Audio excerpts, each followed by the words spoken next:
The great thing about Avatar, the game, is that we've got this choice at the beginning. It becomes a question of what's the right thing for the player. Depending on the choice you make, you get a different game.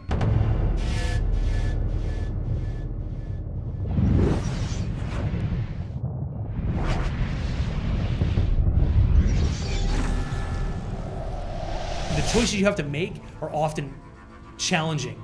You really want to do the right thing for the right reasons, and as you become more familiar with your character, his own redemption is sort of at stake. And when Ubisoft came to us, they came to us not speaking about technology.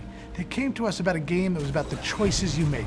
The choices you make in the game affect the world around you and your play around you, and that's really exactly what the movie's about. You can play the game as an RDA trooper, or you can play the game as an avatar. You have two choices.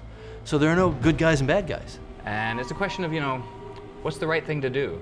It has to do with perception. If you're told to expect something, that's what you're going to see. So you have to see beyond that.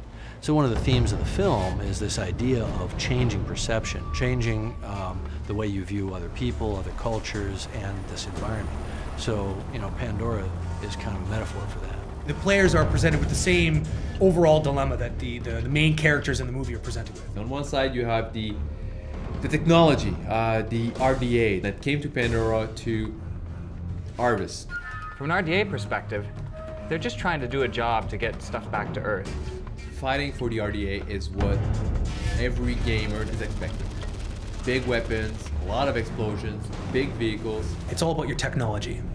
You rely heavily on the gadgets you have, the hardware, the military firepower. You have a variety of weapons to choose from, as well as a small arsenal of vehicles. And then there's the Na'vi. The Na'vi are the indigenous people on Pandora who've lived there for thousands and thousands of years, living in perfect harmony with the world until the humans arrive. As an avatar, you're going to discover the life, the culture of the Na'vi, and you're going to find actually a reason to fight for. Right away, your perspective changes. Whereas before you were kind of looking up like this at all the Na'vi, you instantly feel much more powerful. The trees are your friends like they never were as a corp.